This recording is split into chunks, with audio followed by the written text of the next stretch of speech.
अब की बार एग्जाम में त्रिकोणमिति जो पढ़ के जाएगा उसका रिजल्ट 100% है कि मैथ में अच्छा आएगा, क्योंकि त्रिकोणमिति से एग्जाम में 20 से 25 नंबर के पूछेगा। अब 20-25 नंबर का तैयारी ऐसा कीजिए कि आपका 20-25 नंबर कोई ना रोक पाए। अगर त्रिकोणमिति में आपको कुछ नहीं आता है ना, तो ये पूरा त्रिकोणमिति सिखा देंगे, एकदम हंसी मजाक में पूरा त्रिकोणमिति सिखा देंगे। अगर कुछ नहीं आता है तब, और अगर आता है तो और आप और बढ़िया से सीख सकते हैं। ठीक है, त्रिकोणमिति, ठीक है, त्रिकोणमिति के अध्ययन हम लोग करते हैं, इसको इंग्लिश में ट्रिगोनोमेट्री कहते हैं। त्रिकोणमिति मतलब होता है, त्रि माने होता है तीन, त्रि माने तीन, अब मिति माने होता है माप, मतलब तीन कोनों का जो माप होता है जिसके बारे में हम लोग पढ़ेंगे उसे त्रिकोणमिति कहते हैं। और त्रिकोणमिति में हमेशा राइट एंगल ट्रायंगल का प्रयोग किया जाता है, मतलब समकोण त्रिभुज का, समकोण त्रिभुज का प्रयोग किया जाता है त्रिकोणमिति में।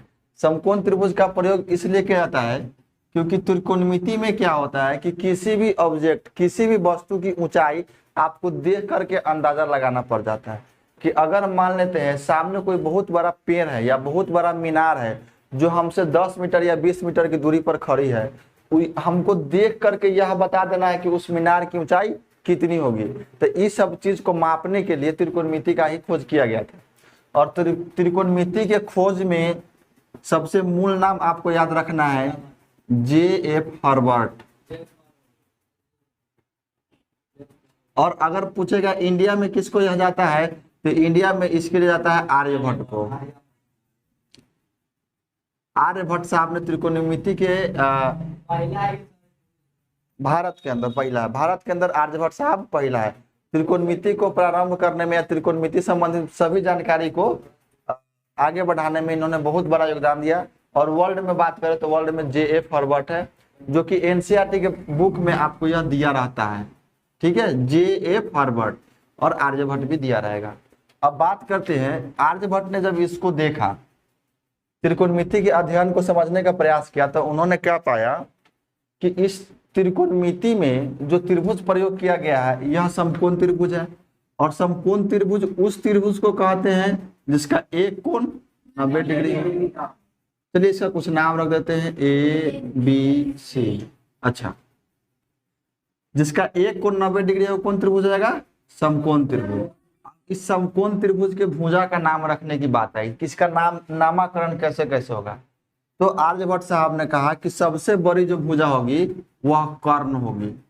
आपको पता है महाभारत में कर्ण सबसे बलशाली था, तो उसी हिसाब से जो सबसे बड़ा है, सबसे बड़ा भुजा क्या कहलाएगा, कर्ण। तो ये वाली जो भुजा होती है, अगर कोई भी त्रिभुज कैसा भी बना दे, ठीक है, आप उसको देख के बता दीजिए कि सबसे बड़ा भुजा कौन है, तो वह उसका कर्ण हो जाएगा। तो इसमें सबसे बड़ी भुजा ही हो गया, इसको कर्ण कहते हैं। इसी को इंग्लिश में हाइपोटेनियस यानी एच कहते हैं, शॉर्टकट में क्या लिखते हैं, एच कहते हैं। कर्ण सबसे बड़ी भुजा हो गई। अच्छा, और ये लंबा है, सीधा लंबवत है, तो इसको क्या बोलेंगे, लंब बोलेंगे। और इसको बोलेंगे आधार। इसको आधार तो बाद में कहा गया। आर्यभट्ट साहब ने कहा कि भैया ये जो सारा त्रिभुज है, क्या मिटाने वाला, ये जो सारा त्रिभुज है, इस सारे त्रिभुज का वजन किस पे पड़ा हुआ है, इसके आधार पर। मतलब यह हुआ कि यह सारा त्रिभुज इस पर क्या कर रहा है, आसन किए हुआ है। इसलिए आधार का नाम क्या था पहले, आसन भुजा। कौन सा भुजा, आसन भुजा। तो आधार को क्या गीला दे दिया है यार, तो आसन भुजा कहते हैं। ठीक है, अब इसमें आपसे पूछेगा कि त्रिकोणमिति के कुल कितने अनुपात होते हैं, तो त्रिकोणमिति के कुल 6 अनुपात होते हैं ना, 6 अनुपात। देखिए आपको बताते हैं 6 अनुपात कौन कौन से होते हैं। ये आपको याद रखना है, आर्यभट्ट और J.F. हर्बर्ट, क्योंकि एग्जाम के ऑब्जेक्टिव में यही दोनों नाम आने का संभावना है। अच्छा देखिए, अब बताते हैं आपको क्या,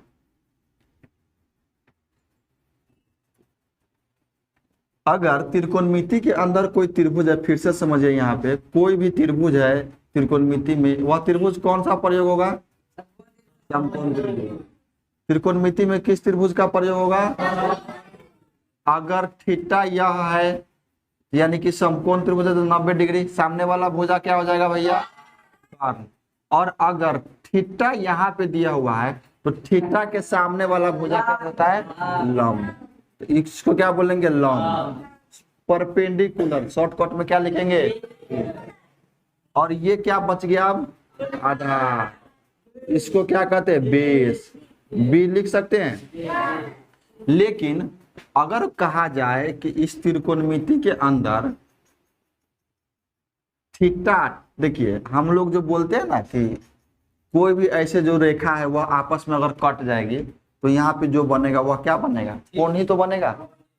तो इस कोण को यहाँ पे कोण कहते हैं, या हम लोग यहाँ पे कोण को थीटा कहते हैं। कहीं कहीं पे लिखा रहेगा साइन थीटा, और थीटा के जगह पर कहीं कहीं क्या लिख देगा? साइन सी। यानी कि यह किसको इंगित कर रहा है? एंगल को, इसके कोण को सूचित करता है। तो थीटा किसको निर्देश करता है? कोण को। एग्जाम में अगर पूछेगा कि थीटा किसको दर्शाता है तो वह त्रिभुज के कोण को दर्शाता है। अब यहाँ पे समझिए कि अगर इसी त्रिभुज की बात करते हैं ए बी सी, ये तो 90 डिग्री होगा ही, तभी तो समकोण कहाएगा। और अगर थीटा यहाँ पे चलाएगा तो इसका लंब कौन हो जाएगा? लंब थीटा के सामने वाला। यह क्या हो जाएगा? क्या कर्ण कभी बदलता है? और यह क्या हो जाएगा? आधार। इसको क्या बोलेंगे शॉर्टकट में इंग्लिश में? ए। थीटा किसको सूचित करता है? त्रिभुज के त्रिकोणमितीय अनुपात कुल कितने होते हैं? 6 होते हैं। त्रिकोणमिति किसे कहते हैं? त्रिकोणमिति कहते हैं। अब पूछेगा कि त्रिकोणमितीय अनुपात किसे कहते हैं? ठीक है, अब यहां से समझिए सबसे पहले त्रिकोणमितीय अनुपात VVI टॉपिक है। यहाँ से त्रिकोणमितीय अनुपात, त्रिभुज का नाम कुछ भी रख सकते हैं, किसी को कोई दिक्कत नहीं होना चाहिए। यह कोण 90 डिग्री होगा, ठीक है। अच्छा, त्रिकोणमितीय अनुपात में आपने देखा है कि यह P है, यानी कि यह क्या हो गया मित्रों? यह क्या हो जाएगा? H, और यह क्या हो जाएगा? आधार को क्या कहते हैं? B। अनुपात मतलब होता है बांटना। अब इस त्रिकोणमितीय अनुपात 6 गो होता है, तो 6 गो हमको प्रूव करना पड़ेगा। अब देखिए सौरभ जी ध्यान से देखिए, कमांडो, ये जो P है तो एक बार P अनुपात B लिख सकते हैं, फिर लिख सकते हैं कि नहीं P अनुपात H लिख सकते हैं, ऐसा लिख सकते हैं। ये हो गया। अच्छा, अब क्या हो गया? B, तो B अनुपात P लिख सकते हैं, और फिर B अनुपात H, और फिर लिखने का बात आएगा तो P और H। बताइए, 1 2 3 4 5 6 हो गया कि नहीं? बताइए त्रिकोणमितीय अनुपात कितने होते हैं? त्रिकोणमितीय अनुपात की संख्या कुल मिला के है। अब इसी का नाम कुछ अलग तरीका से गणितज्ञों ने दे दिया है। गणितज्ञों ने कहा कि अगर P/B है, या अगर P/H है ना, P और H, तो P ऊपर आ जाएगा, H नीचे आ जाएगा, क्योंकि अनुपात ऐसे ही लिखाता है। अनुपात जब ये हटेगा तो यह किस रूप में बदल जाएगा? बटा के रूप में। तो इसको P/H लिखेंगे, और इसी को गणितज्ञों ने कह दिया कि दिस इज साइन थीटा। कौन सा थीटा? और यहाँ से एक अलग तरह के फॉर्मूला बन जाती है। आप मिला लीजिएगा तो जो साइन थीटा की संख्या होती है कुल मिला के, इसकी संख्या भी कुल 6 ही होती है कि नहीं होती है? तो याद रखना, एग्जाम में पूछ देता हर बार 1 नंबर में कि त्रिकोणमितीय अनुपात कितने होते हैं, तो क्या लिखेंगे? 6। अच्छा, अब आप एक चीज और समझिए ध्यान से, कि जैसा कि बताया आपको मैंने कि इस त्रिभुज में सबसे बड़ी भुजा कौन है? यानी कि ये जो कर्ण है इसको लिख सकते हैं H लिख सकते हैं, और इसका वर्ग जो होगा यह दोनों भुजा के वर्गों के योग के बराबर हो जाएगा। तो यानी कि B का स्क्वायर कर दीजिए और जोड़ P का स्क्वायर कर दीजिए, तो इस दोनों भुजा के वर्ग के जो वर्ग मतलब स्क्वायर, इस दोनों भुजा के जो वर्ग होगा उसको जोड़ देंगे, इसको अकेला जोड़ेंगे तो दोनों क्या होगा? बराबर होगा। तो यह हो जाता है, इसी को बोलते हैं पाइथागोरस थ्योरम या पाइथागोरस प्रमेय।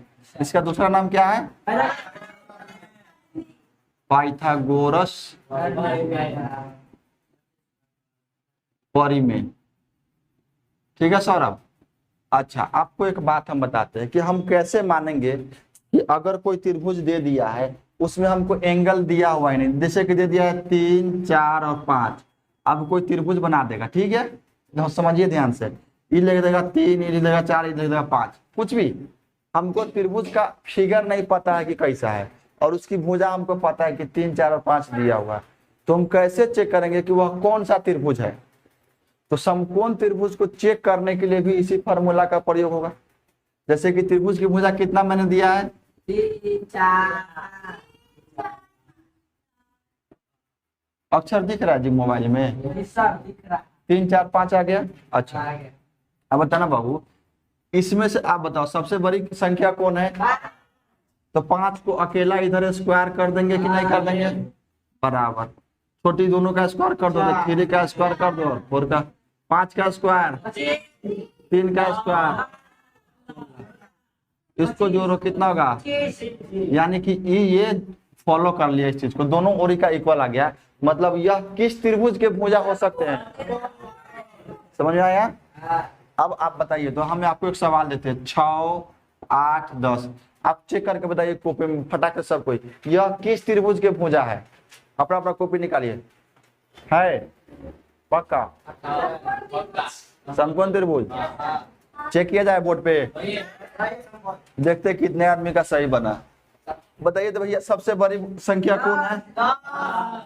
तो हम एच के जगह पर क्या लिख देंगे? स्क्वायर करेंगे बाबू। चलिए बराबर, यहाँ पे 8 का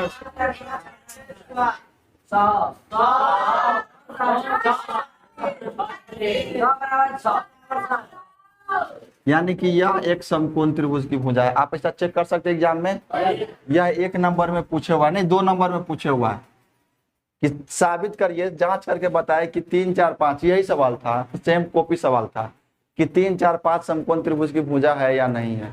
तो आप सीधा इस फॉर्मूला पर बैठा के चिपका दीजिएगा। हाँ, ये इतना ही बनाना होगा। हाँ इतना। हाँ, वैसे थोड़े ना होता, अगर ऑब्जेक्टिव में आएगा तो आपको वहां पे देख के बनाना। मिटाए इसको, अगर जिसको जरूरत पड़ेगा वो अपना स्क्रीनशॉट ले लेना। ठीक है, मिटाते हैं। त्रिकोणमितीय अनुपात की संख्या कितनी होती है? त्रिकोणमितीय अनुपात की संख्या, चलिए अब फिर से समझिए।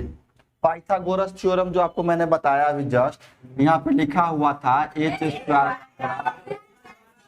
अच्छा, आपको मैं एक बात बता, देखिए इस दोनों भुजा को ना आप देखिए, इसको उलट पुलट के भी लिख देते हैं। पहले अगर p और बाद में भी लिख देंगे तो कोई फर्क नहीं पड़ता है।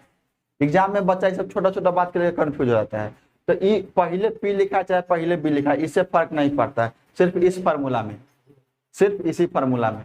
दूसरे फार्मूला में फर्क पड़ेगा, क्योंकि अगर आपसे कह दिया जाए बच्चों कि आपको क्या निकालना है, b, तो b निकालना है तो b² हो जाएगा कि नहीं हो जाएगा इधर, और आप b² हो जाएगा तो h² में से b निकल जाएगा। अच्छा हाँ, माइनस हो जाएगा। और अगर p का निकालिएगा तो क्या हो जाएगा? b² हो जाएगा। ऐसे होता है।